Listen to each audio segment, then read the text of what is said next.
Assalamualaikum warahmatullahi wabarakatuh. Perkenalkan, nama saya Siska Dulestari dari Prodi Sarjana Terapan Keperawatan. Baiklah, di sini saya akan menjelaskan tentang sistem kardiovaskular dan pernapasan. Proses pengantaran kardiovaskular tergantung pada jumlah oksigen yang larut ke paru-paru. Aliran darah ke paru-paru dan jaringan terpusat, kecepatan difusi dan menghantarkan membawa O2 yang dipengaruhi oleh jumlah oksigen yang larut dalam plasma, jumlah Hb dan kecenderungan Hb untuk berikat dengan O2. Tahapnya yaitu tahap 1 oksigen atmosfer masuk ke dalam paru-paru waktu kita menarik nafas dengan tekanan pusat oksigen dengan atmosfer. Tahap 2, darah mengalir dari jantung ke paru-paru untuk mengambil oksigen yang berada dalam alveoli.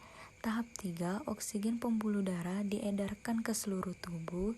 Tahap 4, terjadi difeksi oksigen yang dapat dari pembuluh kapiler ke dalam clear interstitial. Tahap 5, oksigen berdifusi ke dalam sel. Kebutuhan oksigen yaitu 1. Ventilasi, 2. difusi, 3. transportasi. Transport respirasi pernapasan yaitu A. Ventilasi. Ventilasi merupakan proses pertukaran udara antara atmosfer dengan alveoli. Proses ini terjadi di inspirasi masuknya udara ke paru-paru dan ekspirasi keluarnya udara dari paru-paru. Ventilasi terjadi karena adanya perubahan tekanan intrapulmonal. Pada saat inspirasi, tekanan intrapulmonal lebih rendah dari tekanan atmosfer sehingga udara dari atmosfer akan terhisap ke dalam paru-paru. Sebaliknya, pada saat ekspirasi, tekanan intrapulmonal menjadi lebih tinggi dari atmosfer sehingga udara akan tertiup keluar dari paru-paru. Ventilasi dipengaruhi oleh 1. Kadar oksigen pada atmosfer, 2. Kebersihan jalan nafas, 3. Daya recoil dari paru-paru, 4. Pusat pernapasan. 2. Difusi. Difusi dalam respirasi merupakan proses pertukaran gas antara alveoli dengan darah pada kapiler paru.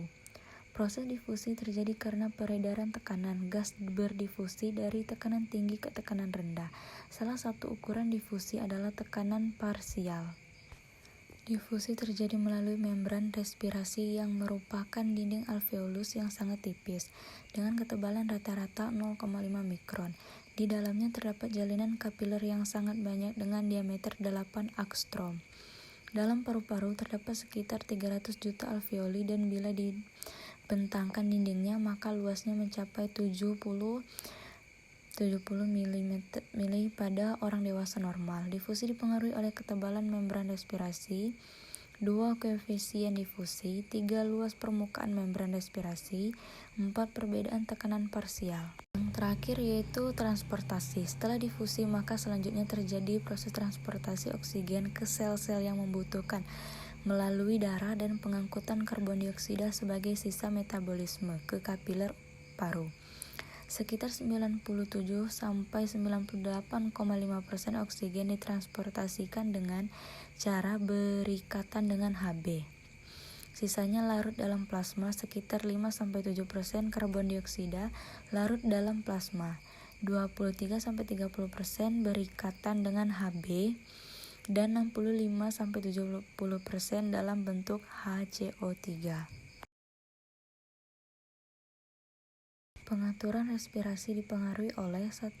Korteks cerebri yang dapat mempengaruhi pola respirasi, 2. Zat-zat kimiawi dalam tubuh terdapat kemoreseptor yang sensitif terhadap perubahan konsentrasi O2, CO2, dan H+ di aorta, arkus aorta, dan arteri karotis.